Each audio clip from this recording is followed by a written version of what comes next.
This is StarTalk. Neil deGrasse Tyson here, your personal astrophysicist.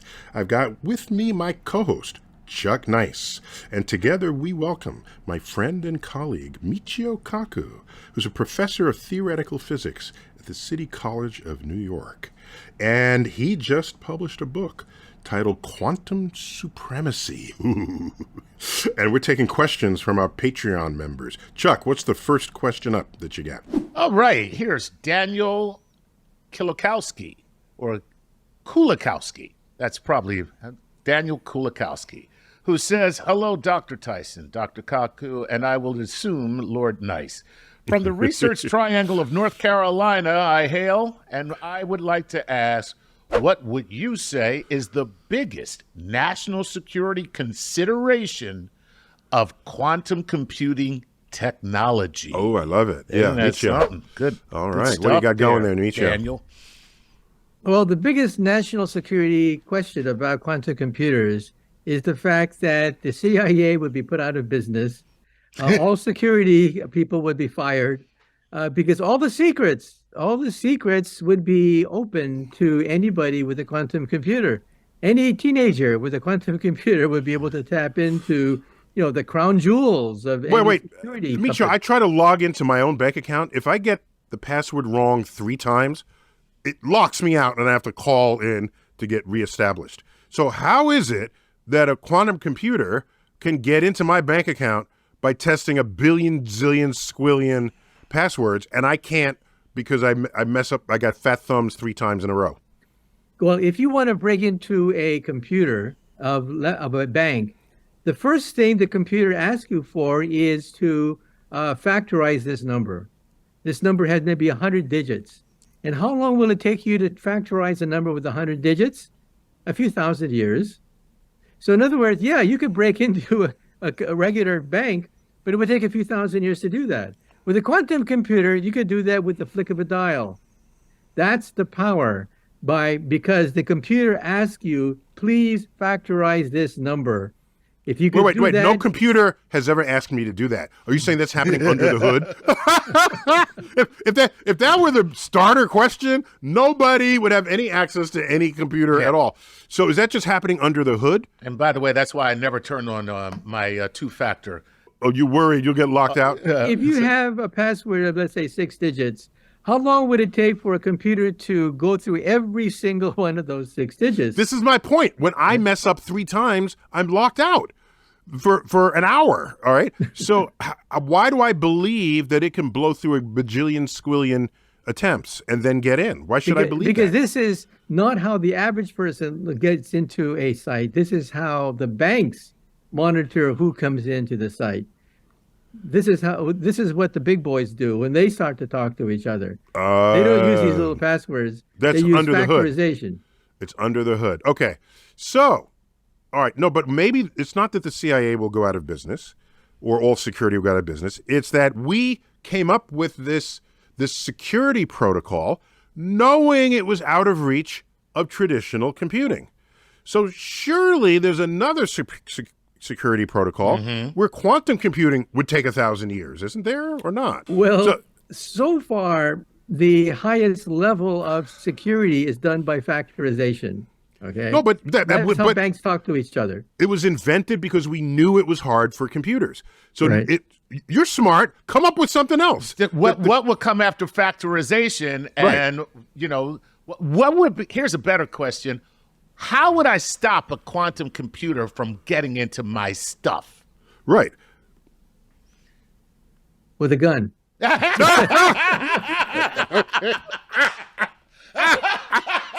Okay. Which is America. We're going to stop you at the front steps.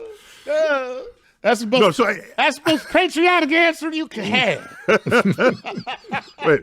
So, Michio, it just seems to me we have smart people out there. They come up with some other task that would be damn near impossible or forever task even for quantum computers. There's bound to be something.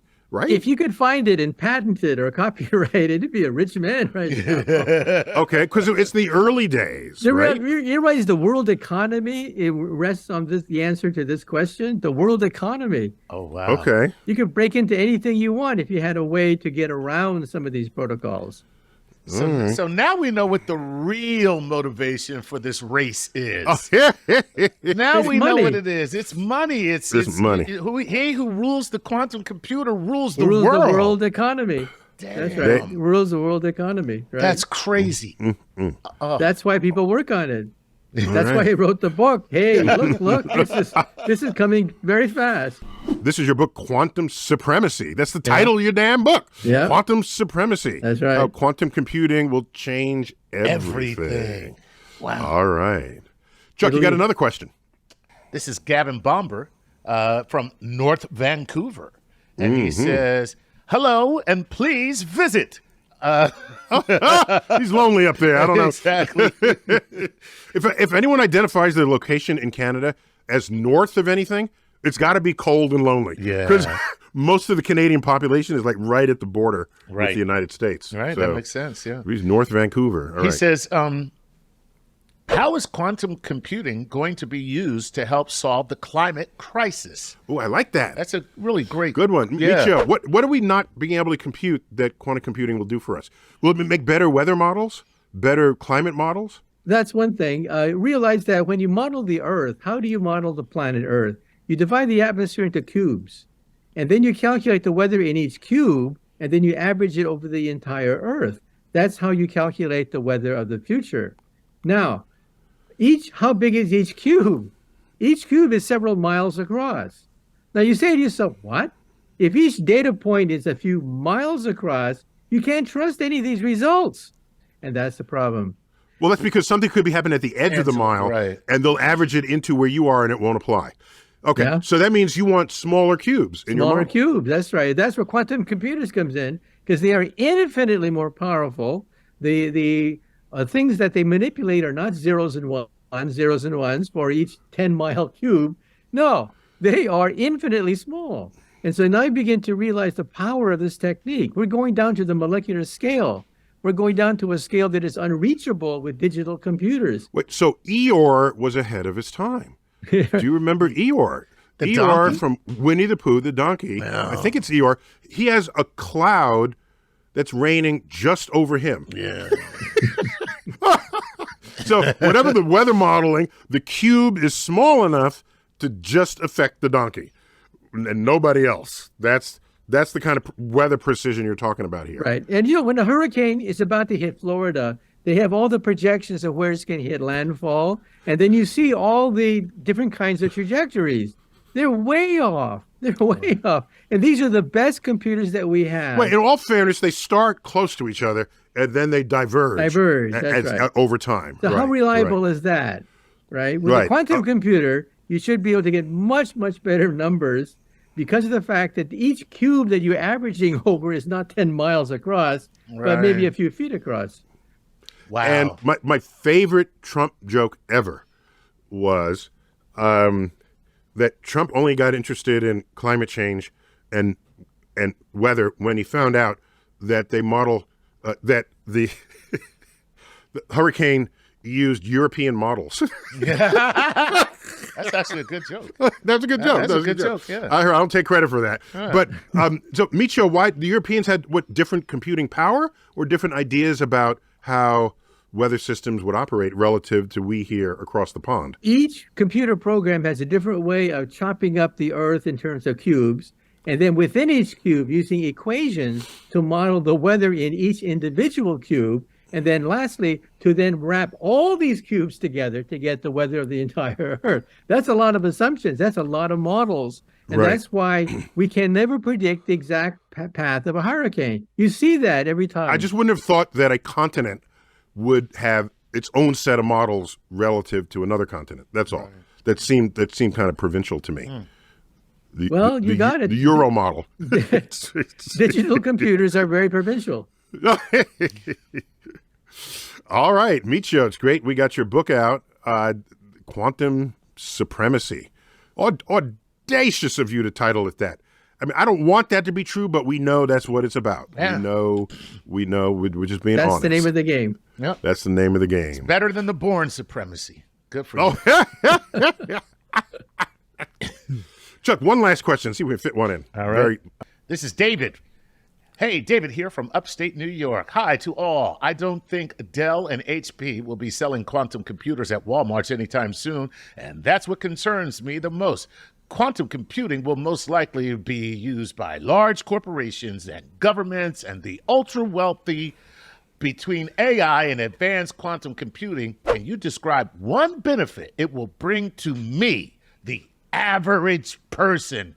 Do you think it will unite humanity, divide us further into havens and haves and have-nots? Please. Thank you in advance. Well, All right. all technologies, when they are first invented, usually benefit the people who invested in it, which are usually wealthy people, people with connections. But then mass production kicks in, competition kicks in, prices start to go down as a consequence. But every technology, name them all, going back to the Stone Age, the first people to introduce technologies had the advantage, and they used it to get rich or to be powerful. It is true, Micho. Wheels are pretty cheap today. I Right. think. Same thing with quantum computers. Eventually, we'll all have a chip. For example, in our contact lens, we'll have a connection to the internet in the cloud. The quantum computers will be in the cloud, and you will access it with your wristwatch, your contact lens. You'll blink, and then you'll have access to the computing power. Or the of a implant, quantum or the computer. neural implant. Yeah. Right. Or the neural implant. That's right. You simply think, Okay. and you get access to a quantum computer. But first, All right. initially, yeah, it's going to be the big banks and the CIA and people like that that'll be jumping on the quantum computer bandwagon. But then prices will begin to drop because of competition and mass production. And they've always dropped for everything else, so that's the reason why you say that. That's right.